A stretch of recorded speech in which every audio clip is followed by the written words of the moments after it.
Hi, welcome everybody to College Search Basics, Writing Your College Essay.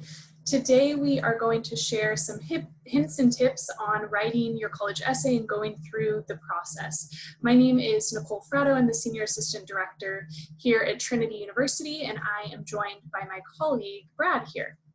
Hello, I'm Brad Durchslag. I'm one of the Associate Directors of Admissions at Trinity, and I'm really excited to be able to be part of this presentation with Nicole to talk about the college essay and hopefully take some of the angst or anxiety away from this and some pretty cool examples too. So I'll let Nicole take it away.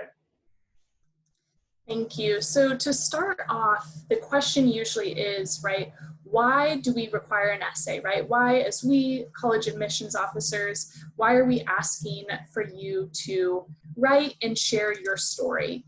And what you need to think about is that this is the first opportunity for many of us to understand you outside of a statistic, right? So outside of your test scores, outside of your GPA, this is really a way for us to understand who you are as a person, what you're passionate about, what you care about, what you're interested in. And so we're able to see a bit of your personality, right? First and foremost.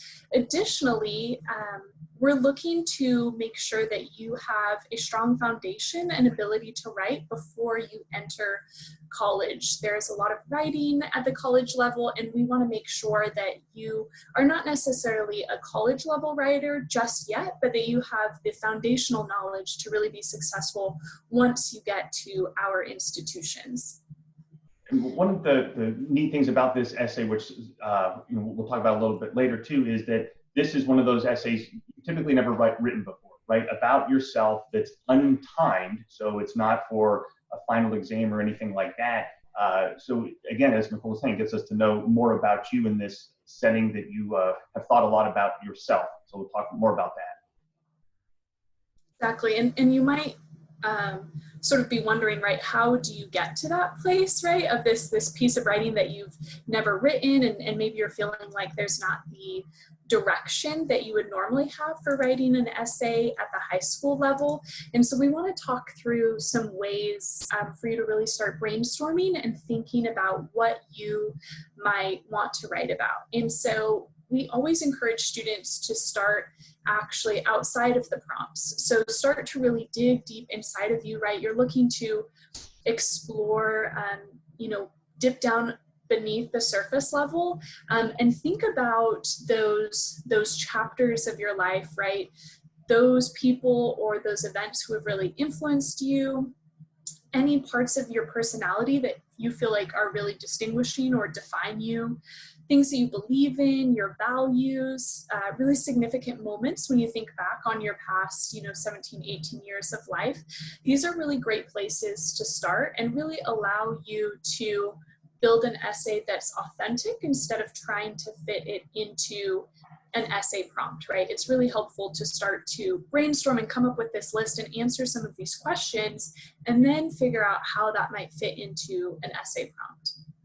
Absolutely, that's a great point, Nicole. The prompts, whether it's the Apply Texas, Coalition, Common Application, the prompt will fit your essay. We'll get to that point.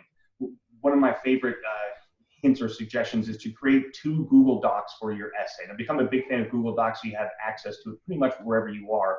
One is that college essay, right? That 650-word limit essay. The other one I would call kind of essay bank or thought. So as you're delete nothing, right? So as you are writing this essay where you think it's visiting your grandparents in Chicago, and then all of a sudden it's like, oh no, actually I want to talk about my brother because that's what that experience is about.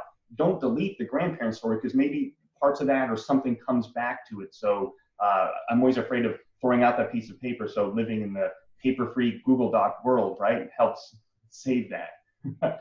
One of the things I want to talk about is kind of the exercises and ways to get this to happen. So I think of myself, I'm not a great writer, right? But we've read really good essays. And what are some ways to make this happen? And one of my favorite all time is from the college essay guy, Ethan Sawyer. And he has this exercise, which I would highly recommend doing with a friend, family member, someone who you could be kind of a little bit vulnerable to. I got to do it with a complete stranger, which I would not recommend. But the exercise is, if you really know me, I say something and the person you're saying it to responds back, so what? And the so what's not accusatory, it's not negative, it's just to get you to kind of think through the process. And I love it because it gets you deeper, quicker into this. And as Nicole, as we were talking, how do you limit those words and get some of those unnecessary maybe paragraphs or things that don't make sense, get them out? This is a great exercise. So the way I did it with him was, if you really knew me, you would know our family has over 350 bobbleheads. Trust me, it's worse on this side of the camera. Well, so what? Well, so what? We have kids and we travel all over the country collecting these things. Well, so what? Well, so what? It's fun doing family trips like that. Well, so what? Well, my parents are divorced, so we never really did trips that way. Now I've gotten somewhere, right? You'll remember me by these bobbleheads, but my story is one that's not necessarily so unique, but it's one that's authentic to me. And I love that word, Nicole, that you said. I think that's something that gets missed. It doesn't have to be so unique, just authentic to you. I love going over these kind of 100 interesting questions, just ways to brainstorm, right? What do you wish you had invented? I don't know if I told you this, Nicole. Someone told me years ago that the person who invented the magnetic strip at the back of a credit card gets a nickel every time the credit card's swiped. I don't know if that's true, but I love that idea. So I wish I would have invented that, right? Right.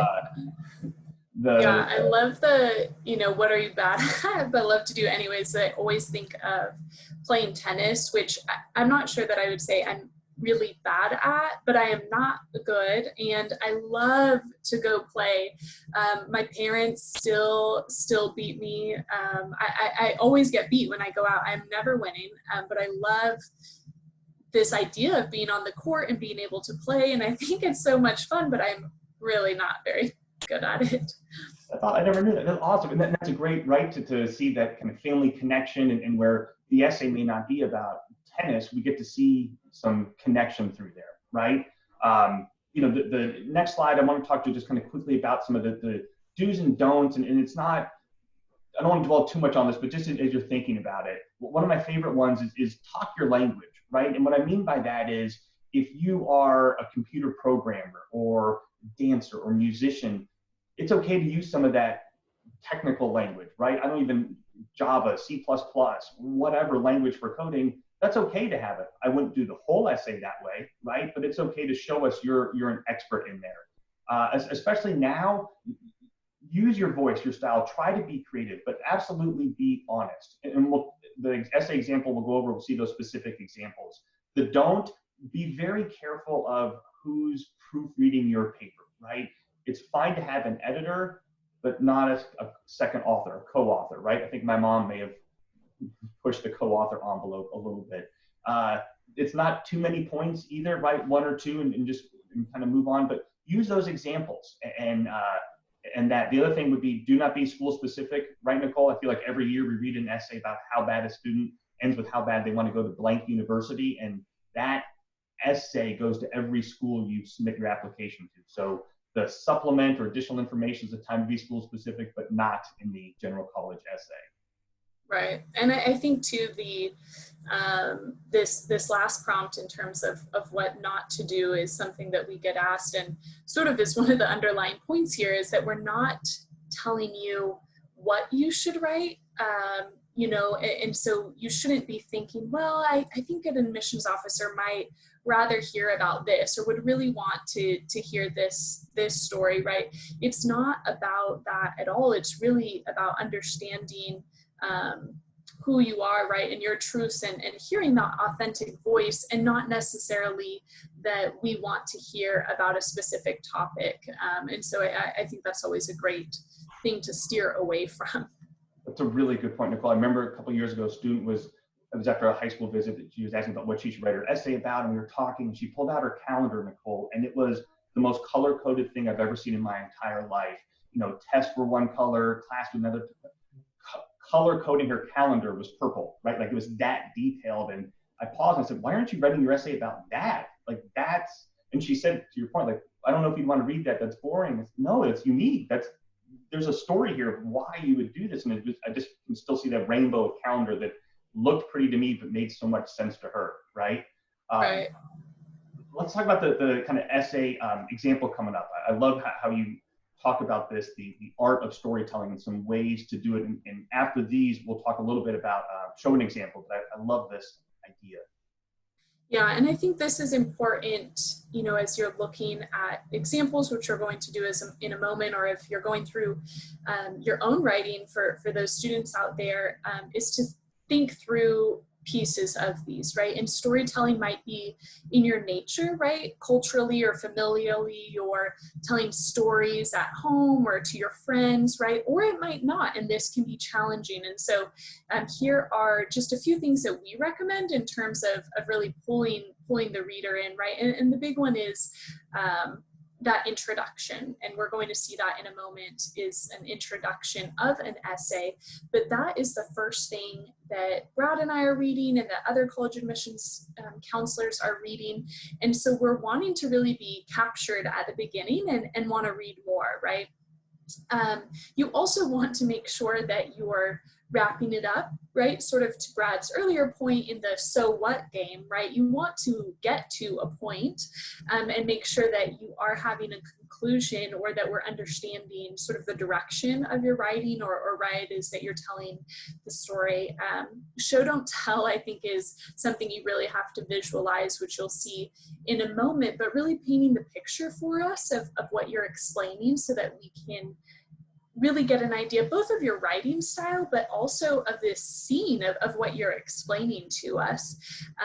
Engaging your audience, right, by doing a lot of these things is important, and being creative, thinking outside of the box, right, in terms of how you write, and the flow of your essay doesn't necessarily have to be a traditional intro, middle, and ending paragraph like you might have learned in high school, right? You can be creative with the way that you organize your essay, and just how you deliver your story as well.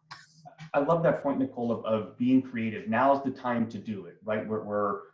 It's before the deadline. You have this time and some exercises and ways to do it. Try being creative, and you'll be surprised of I would say, kind of how creative you can be. Right? And if it doesn't work, that's fine, but at least give yourself that chance, that opportunity to try it. Yeah. Right, exactly. So, and as we're speaking of creativity, we really found this introduction to an essay, this is obviously just the first paragraph, but to be really creative and really a great example of the art of storytelling. And so we're going to read through this and also pause to point out a couple of things. So I'll get us started here. I met her a block away from my elementary school every day after school, as I had requested. I trotted towards her hefty silhouette as my classmates headed outside to be picked up by their nannies in SUVs. Once I passed the crossing guard, I knew my peers wouldn't be around to watch me knock on the side door of my parents' taco truck, labeled Taqueria in fluorescent letters. So before I go on, there's a couple of things that this writer did that is really great in terms of storytelling, one of which is that she gave pronouns to something that you would not normally give a pronoun to, although in Spanish you would. And so there's sort of a play at language there that I think is really interesting, but that certainly captures the reader at the beginning. And there's also a great example of showing and not telling at the beginning, because as the student explains her classmates and who they're being picked up by and in what types of vehicles, she is alluding to something we learned from the rest of the application, but that she is at a school where she doesn't necessarily belong to the majority in terms of socioeconomic class, but she doesn't have to come out and say that, right? And so to the point of showing, don't tell, right? She gives a great example of that juxtaposition of her own life and her own familial situation and that of her classmates without coming straight out and saying that. Absolutely. I also love the word I trotted towards her, right? And that's that reference right back to elementary school. And it would be easy to say I headed towards, I was going towards, but that word trotted, really, you see that youthful side of the storyteller. And again, showing us where she was. Obviously, we got that from elementary school, but I love that trotted phrase right there. Exactly. So we're going to finish out the end here, and we'll loop up with a few other tidbits. So as the door opened forcefully due to a loose hinge, my father's cracked yet gentle hand firmly pulled me up the steps. I was greeted by my parents' weary eyes and forced smiles. I slouched down in my miniature Dora the Explorer sofa placed next to the cooler as my father drove out of the neighborhood. So again, with the descriptions, we often read a lot of essays that reference, families that have worked really hard or grandparents who have sacrificed a lot. And I think, again, you're seeing this from that essay, but not explicitly stated, right? You can make some of those inferences based off, cracked hands, right? Maybe working hands. Obviously, we already know that we're in a food truck, and so we have that information as well, but there are some pieces of this that sort of give us some insight into the student's family life and home life and background in that sort of storytelling fashion, right? And you read this first paragraph and you really want to know more. Absolutely. And I love when we talked about the 650 words and how fast that fills up, in this one paragraph, we've learned a lot about this student with just word choice and the attention to detail, right? I was greeted by my parents' weary eyes and forced smiles. The greeted, you can feel the kind of embrace and welcoming, though obviously the weary eyes and kind of back to the cracked hands, right? So you're seeing this family dynamic, reading this family dynamic, and we're 7 sentences in. Right, so there's going to be a really good story, but you could tell it took time and thought to get to this part of it. And I think that's one of the big takeaways is starting early. This is not one of those essays to wake up October 15th if the deadline's October 31st, right, or November 1st, and saying this is due today. It's hard to get this in a day. It's not difficult if you start thinking and processing it now.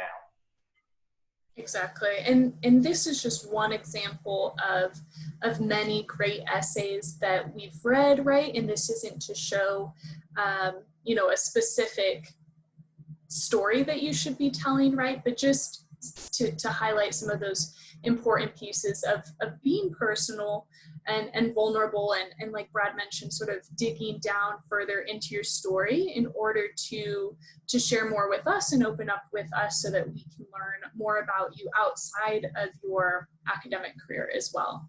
Absolutely. Well, one of my favorite essays about kind of the sports essay, right? Sometimes they fall into categories, is the one that starts, how do you start it? It was a clang, it was more like a ding. I'll never forget the sound the soccer ball made hitting the goalpost, and it didn't go in, and they ended up losing the game. But instantly we were brought into that moment, right? And I love that because I could feel the loss in just those few sentences. So it comes to that point you made earlier, Nicole, which I loved, it is kind of getting the reader early. Exactly. So we hope that you have learned a few hints and tips, right, about how to start your essay and how you should brainstorm and think about different ideas as you begin this process. We also wanted to share our contact information with you because we're more than happy to help answer any questions that you might have. And also we've compiled an additional resource for you. There's a short URL here for you to access that really will walk you through, it's sort of like a worksheet for you to walk through sort of brainstorming and thinking through different ideas. It has essay prompts on there. So to really help you put what we've shared today into practice as you go through this process as well. Absolutely. It's a great resource and great way to kind of get the process started. Thank you all so much for listening. We really, really appreciate it. And again, anything we can ever do, please don't be shy, email and reach out. But thank you so much for listening. Perfect. Thank you.